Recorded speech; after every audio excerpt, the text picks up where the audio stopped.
Hello, second graders. Happy Tuesday. It's Miss Bland jumping on to go over Tuesday's lesson. I hope this video finds you well and excited about Tuesday. It's one step closer to Friday, right? Yeah, obviously. So let's get started. Please make sure that if you do not complete a seesaw activity today, that you do check in with Miss Bland so she will know you did work on your packet pages. Otherwise, you get marked absent, and nobody wants to be marked absent in power schools. So make sure if you complete a seesaw activity, you are covered. I do check seesaw every day, but if you do not, then I do need you to check in that you have completed your work. Remember, virtual rules are a little different for videos. My biggest request is that you find a spot that you can get all your work done and then go back to doing all the other cool stuff. Don't try to do them at the same time.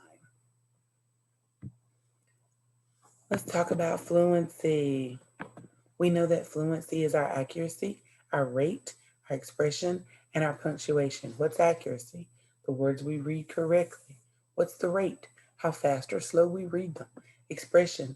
Do we read them like we're talking to people and we're excited about it? Or do we read them like a robot? And of course, punctuation. When we see commas and periods, we use them in the correct way. So look at the first page of your packet. We have our instant words and phrases for this week. Remember to say your instant words one time each. I will say them. Repeat after me. Here we go. Over, new, sound, take, taken, only, little, work, worked, no, place, years, live, me, back, give, given, most. Perfect.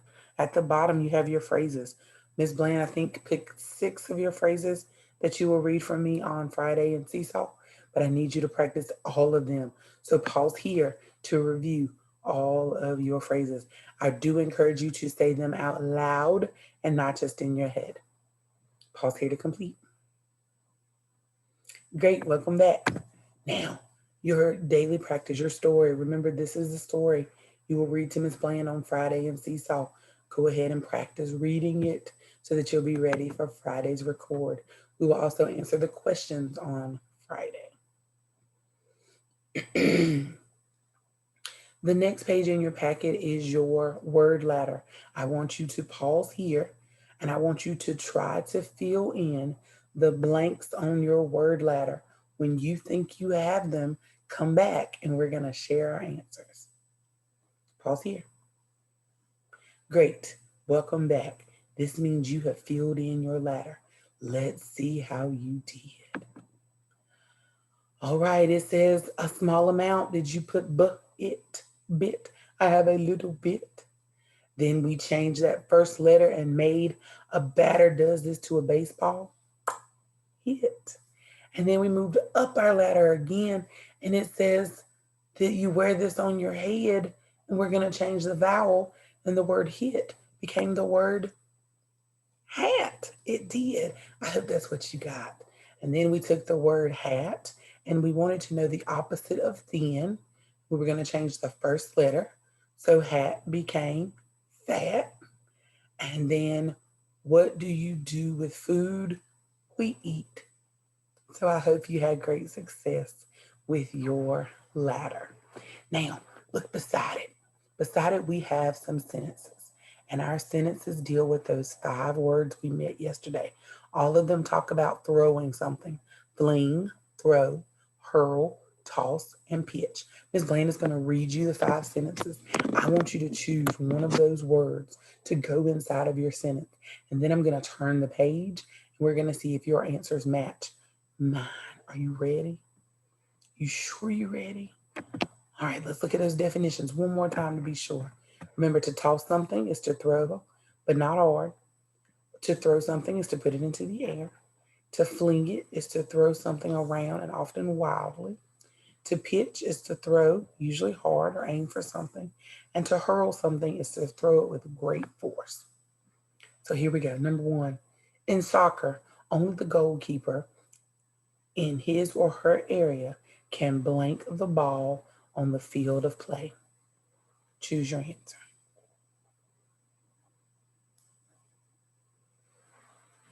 Number 2, can you blank me my keys? How would you give somebody their keys? Number 3, in baseball, someone must blank the ball to the pitcher. Number 4, a slingshot can blank a stone about 30 feet. Ouch. And number 5, some roller coasters blank riders 100 feet into the air, twisting and turning along the way. All right, choose a word to go on each of those 5 lines. Fling, throw, hurl, toss, and pitch. Pause here if you need more time. Okay, let's check your answers. Uh-oh, Miss Blaine's got to make one change. We changed it earlier and I forgot to fix it. There we go. Check your answers. See if you got what the boys and girls got this morning. We said number 1 was throw. We throw the ball because it goes in the air. We said number 2 was toss because we talked about moms and dads have those key fobs on their keys that crank their trucks and open car doors and lock car doors. And those things are expensive if they break. So we wanted to toss them so we could be careful and not throw it very hard. We knew that baseball was pitch. Everybody got number 3. Then we talked about hurling. I told them that guys, stones and rocks hurt and that a slingshot is powerful. And then, of course, if you've ever ridden a roller coaster, you know they fling you around wildly. And so we talked about that would be fling. Check your answers with ours and make any corrections that you need to. For Letterland, we are on Unit 22 this week, and Unit 22 has the all sound with AU and AW. We have 12 words that we will be focusing on. August, because, crawl, fault, gnaw, saw, thaw, author, awful, straw, caught, draw. Repeat those words.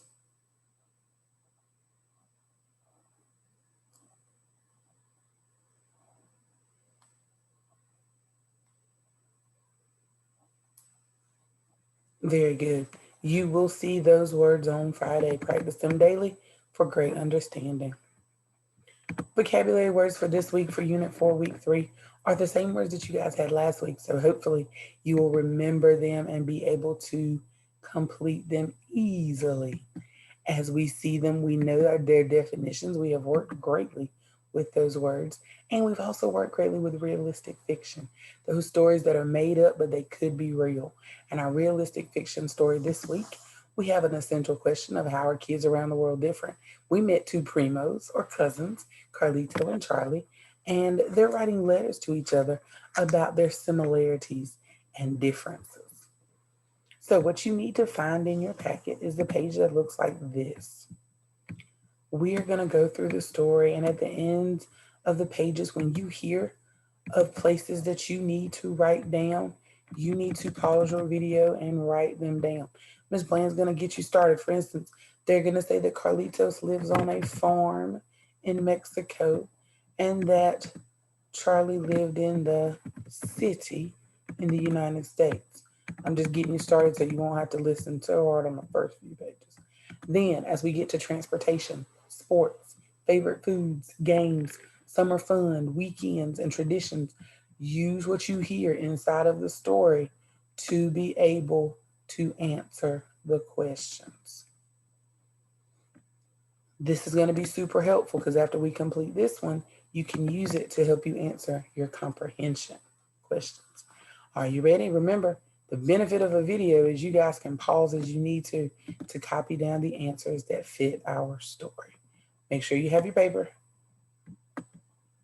Make sure you already have Mexico and farm, USA and city written down. And let's listen to our story.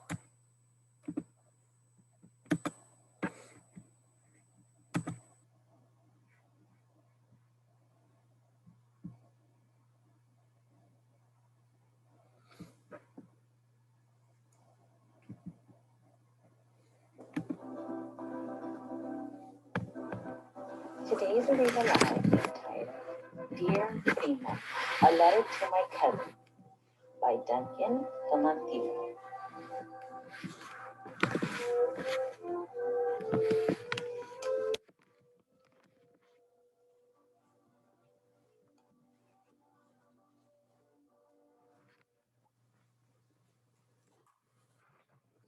Sure, I just got a letter from my primo, my cousin Carlitos. I live in America, but he lives in Mexico, where my family is from. Maybe someday we'll meet. Dear Primo Charlie, how are you? Do you wonder, like me, what life is like far away? I live on a farm, surrounded by mountains and trees. My family grows many things, such as maize. We have a burro, pollos, and a gallo.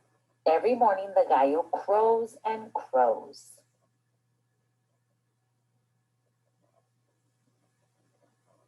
Dear Primo Carlitos, I live in a city. From my window, I can see a bridge and cars zooming by. I can see skyscrapers too. Skyscrapers are buildings so tall they tickle the clouds. At night, all the lights from the city look like the stars from the sky.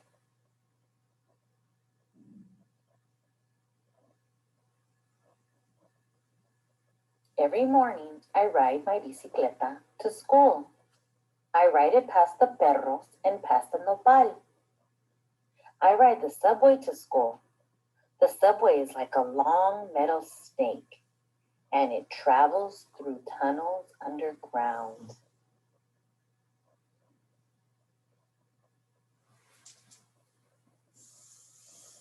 At recess time, I play football. My friend passes me the ball. I kick it with my foot, and if I score, I yell, Goal! I play basketball. My friend dribbles the ball and passes it to me. I jump and shoot. The ball goes swoosh, nothing but net.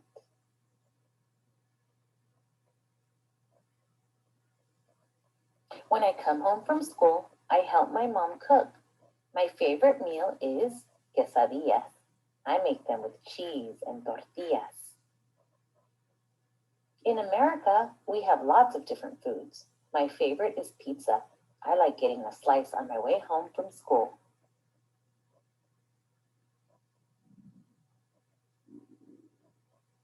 After I finish my homework, my mom let me go outside and play.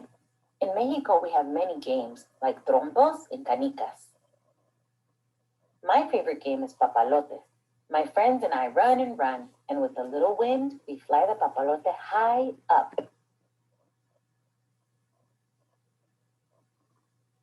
When I finish my homework, I play games with my friends from the building. We play by the stoop and in each other's apartments too. I like going over to my friend's home to play video games. In the afternoon, it often gets hot. To cool off, I jump in a small rio that is nearby. In the summer, the city gets hot too. I like getting splashed by the fire hydrant when the firefighters open it up and close off the block. On the weekend, I go with my parents to the mercado, an open-air market in the town nearby. We sell maize and tunas, a prickly fruit that we grow. On the weekend, I go with my mom to the supermarket. She brings a list, milk, toothpaste, soap, and I check out the items as we put them in our cart. In the town from time to time, they have fiestas that last 2 or 3 days. At night, there are cohetes that light up the sky and mariachis that play and play. In my city, sometimes we have parades. People in costumes and uniforms march down the street, and everyone gathers around to watch. There are charros in Mexico that I wish you could see. They do tricks with their caballos and reatas. On the streets here, you can see breakdancers who do flips and spin on their heads.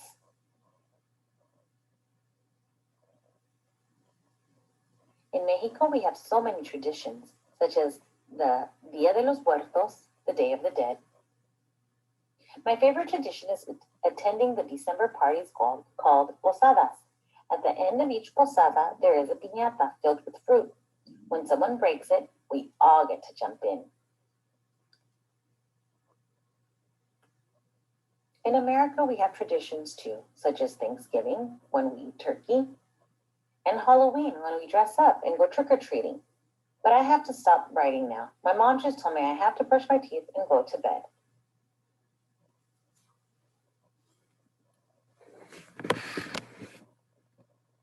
I have an idea. My primo should come visit me. My primo should come visit me. All right, so that's our story. Hopefully you paused throughout the story and filled in your chart. Your chart should be filled in and ready to go. Now, what you're going to do after you fill in your chart is you're going to use that chart to complete your you do. You may complete it now or you can complete it on the end. The choice is yours, but you have 8 questions. Some of them are true, false. Some of them are multiple choice. Some of them you have to write an answer. Make sure you get them completed. We started talking about similes yesterday. We were using like or as to compare two things. We said the tree was as tall as a skyscraper, and we said no, the tree was not a skyscraper. We just wanted people to know it was tall. And we talked about she was as slow as a snail. She didn't wake up with the little snail antlers and a shell on her back. It just means she was moving really slow. So yesterday we made our alien. Our simile aliens look like pencils. The boys and girls got a chance to share their aliens this morning in Zoom. If you'd like me to share your alien in Zoom, have mom or dad send me a picture and I'll be sure to share it if you're a video friend. Today we're going to talk about snow. So Ms. Bland has given you some options as you make some similes about snow. You do not need to write all 3 words that are on my line. Actually, you don't have to write any of the words that are on my line if you come up with your own. So pause here to complete your snow similes. If you choose to use one of the words we came up with this morning, feel free. If you want to say that snow is as crunchy as chips, then you're welcome to write that. Or that it's as crunchy as ice, you can write that one too. That's totally up to you. Do your best. Pause here to create some awesome similes. The last line is blank because Ms. Bland gave the boys and girls this morning a chance to come up with their own simile, and I'm giving you that same opportunity. So for the very last line, come up with something awesome. Can't wait to see what it is. Pause here to get it done. All right, welcome back. It's time for math. We know that we must review so we don't forget. And that's what we're doing this week in math. We're reviewing. And so we started off looking at lesson 18, and it's a great review of how to model our place value, make a bundle of 10 if needed, and then record our answer. There's no call in the directions to do it vertically. So we will only be using the problem as it is horizontally. You do not have to rewrite. So I've done the first one for you. I modeled both my numbers, and then I saw that I could make a 10. So I did. I bundled, I made my 10, I moved it over, and I came up with the answer of 90. Please follow that same procedure to complete this page. Pause here to complete or complete on the end. Read, write, and draw. Read, write, and draw is our strategy for Eureka Math, where we read a problem 2 times. We draw out what we need to know, and then we write our answer. So we met Tad, and Tad sees 65 yellow fish and some purple fish. If he saw 98 fish in all, how many purple fish did he see? So we read it, we read it again. Tad saw 65 yellow fish and some purple fish. If he saw 98 fish in all, how many fish did he see? So my next step is to draw. I drew out my 98 fish. I knew, there's my 98, that's my whole. I knew one part, which was 65.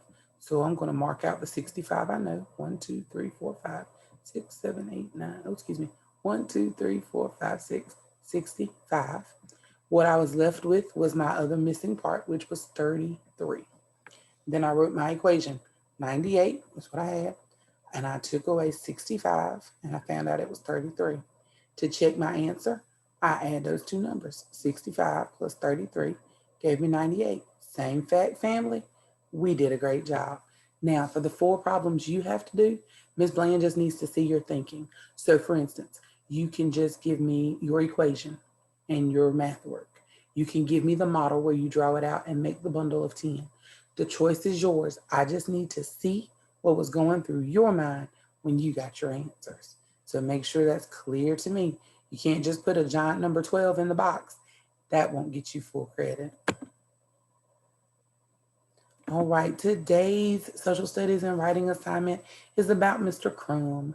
You are going to read about Mr. George Crumb with me, and then you are going to write 3 sentences about Mr. Crumb. And there's a book we will read about Mr. Crumb as well. Cornelius Vanderbilt was a very rich man in the railroad business and was dining at Moon's Lake House, a resort in Saratoga Springs, New York. Being rich and famous, he was accustomed to getting his way. He was also a man who liked his potatoes. So on August the 24th, he ordered fried potatoes as usual. But when the food arrived, Vanderbilt didn't quite like what he got. In fact, he thought the potato slices were much too thick. Take them back, he told the waiter. He wanted thinner potatoes.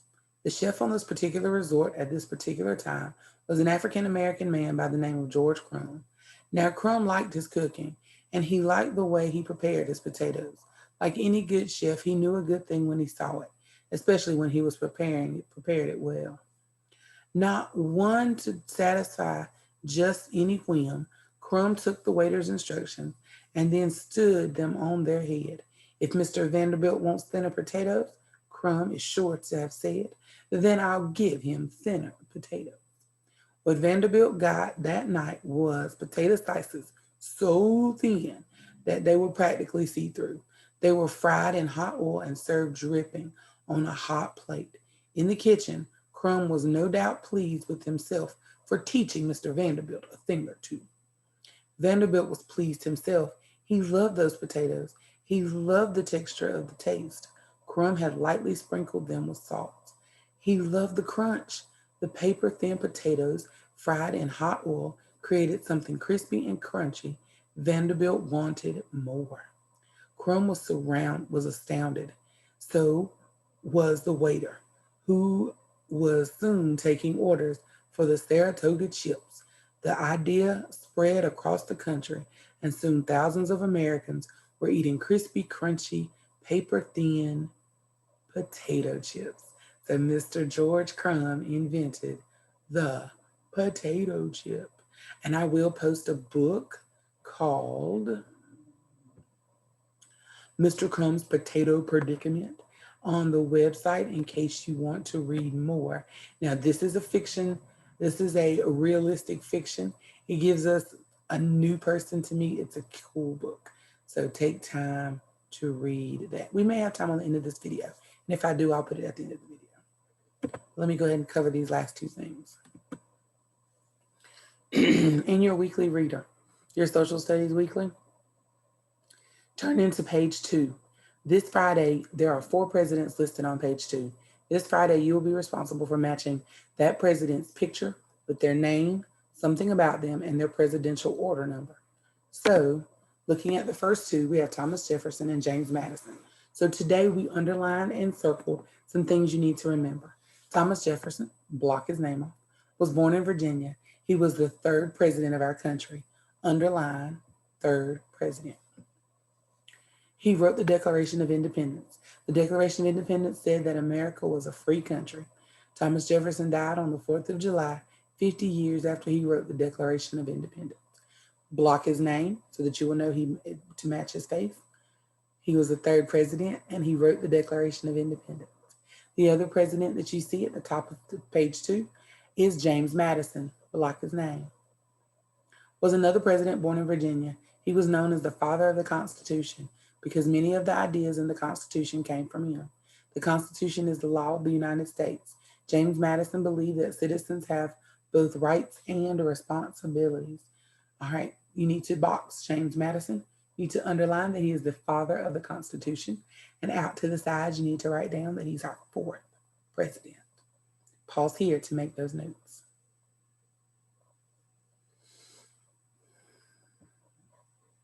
All right, I think we do have enough time. So I'm going to show you Mr. Crumb's potato predicament. Just want to make sure I covered everything in case we have friends that need to go. Make sure if you have questions, you always send those questions to Ms. Bland. I'd be more than happy to answer any questions that you have.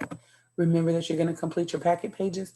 You have 3 seesaw assignments and, of course, your Bailey special that needs to be done. Your epic and self-selected reading can be done at any time that suits your family. Remember, self-selected could be any book you have, can be read at any time you choose, but epic, of course, unless you did the paid subscription, ends at 3 o'clock, I think it is. So that will need to be done before 3. All right. So to my friends that need to go, I'm going to say see you later. Go and finish all of your work and have a great evening. To my friends that want to hear our Mr. Crumb book, I'm going to play that for you guys now. So my friends that did not want to hear our book, our story, you may go ahead and stop your video and finish your work. If you're hanging around for our book, then hang tight. It's coming.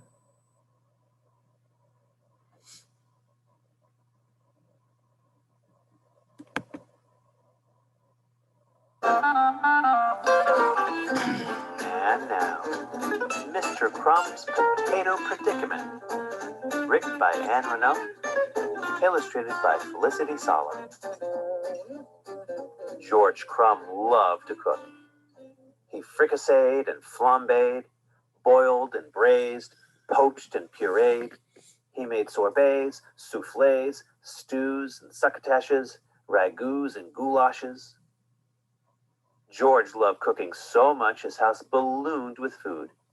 So he opened a restaurant called Crumb's Place and hired a waitress with cheeks round as plums named Gladys. George cooked to his heart's content, and his customers devoured his concoctions. Many considered him to be the best cook in the country. That is, until one day, when in walked a peculiar-looking patron. He wore a purple polka-dotted cravat and a sunflower on his lapel. "Filbert P. Horsefeathers is the name," he trumpeted. "The P stands for punctilious, and I have a hankering for a heaping helping of potatoes." "Just potatoes?" said Gladys. "Just potatoes," said Filbert. So, with a swish of his apron and a tap on his chef's hat, George got to work. He cut the potatoes into wedges, boiled them, fried them in a dollop of lard, and sprinkled them with salt. Then Gladys set the potatoes down in front of Filbert Punctilious Horsefeathers. Filbert speared a wedge with his fork and peered at it from all sides. "Too thick," he said, pursing his lips and pushing his plate away. "Well, huckberry biscuits," said Gladys. "The customer at table 5 is sending his plate back." "Picky, picky, picky," muttered George, who had never before had a customer refuse his cooking. So with another swish of his apron and a tap to his chef's hat, George prepared a plateful of thinner wedges, and Gladys set them down in front of Filbert Punctilious Horsefeathers. Filbert speared a wedge with his fork, peered at it, and took a teeny tiny nibble. "Still too thick and bland as burlap," he said, rolling his eyes and pushing his plate away. "Well, flying flapjacks," said Gladys. "The customer at table 5 is sending his plate back again." "Fussy, fussy, fussy," muttered George, who proceeded to cook a plateful of even thinner wedges, this time with an extra splash of salt. When Gladys set the potatoes down in front of Filbert Punctilious Horsefeathers, Filbert speared a wedge with his fork, peered at it, nibbled it, and then took a bean-sized bite. "Still too thick, still bland and undercooked," he said, puffing his cheeks out and pushing his plate away. Gladys let out a tut-tut and a tisk-tisk and a snort, then picked up the plate and returned to George's kitchen a third time. "This cannot be," said George. "Everyone loves my spuds. They are scrumptious. They are succulent. They are sublime." "Not according to finicky, persnickety, Filbert Punctilious Horsefeathers," said Gladys. Now, George was known to his customers to be a bit of a prankster, and his daily menu was evidence of his lively sense of humor. To draw a laugh or two, George often listed menu items that were, shall we say, somewhat unusual. Today's specials: stewed skunk in sassafras sauce, pickled possum pancakes, grilled groundhog in croûte. So, in the spirit of playfulness, George took one more potato and carefully balanced it on his chopping block. With his finest, sharpest knife, he slowly shaved it into the thinnest, slimmest, and trimmest of slices. He heated a ladleful of lard in his pan and fried the slices until they were so crispy they crackled, and then he showered them with salt. "Let's see how Mr. Horsefeathers fancies these spuds," said George with a wink. With a wisp of a smile, Gladys set the plate down in front of Filbert Punctilious Horsefeathers. Filbert turned the plate this way, then that way. He tried spearing one of the potato slices, but it splintered. So Filbert put down his fork, and with his fingers, he stacked the slices until they teetered. Then he cracked one, and he snapped one. Only after that did Filbert Punctilious Horsefeathers pop one into his mouth. "Perfection!" he proclaimed. And before you could say, "Prickly porcupine pie," Filbert had munched, crunched, and gobbled up every last morsel. "I guess the joke is on you," said Gladys when she returned the empty plate to George. "Fire up that frying pan one more time. I want to try those for myself." So with a swish of his apron and a tap to his chef's hat, George did exactly that. "Why, my taste buds are tap dancing!" exclaimed Gladys after sampling George's new creation. "Delectable and delicious," declared George after he too ate a few. "I'll call them Crumbs Crisp Krispies and put a plateful on every table." Word spread, and before long, people from all over the country and far, far beyond were clamoring for George's new concoction, which came to be known as potato chips. Isn't that an awesome book about the potato chip? So we read nonfiction, which was our passage in our text, and then we had a realistic fiction book about Mr. Crumb. All right, my darlings, I will see you tomorrow, screen to screen or Zoom to Zoom, whichever one suits your family. I hope you have a great day, and if you need something, you'll let Miss Plan know. I didn't realize my camera wasn't on. You'll let me know. Remember, we are full week this week, so there's no off days. So I will see you every day. Friday, of course, will be a video, and then your testing. Have a great one. Love you guys. Stay safe.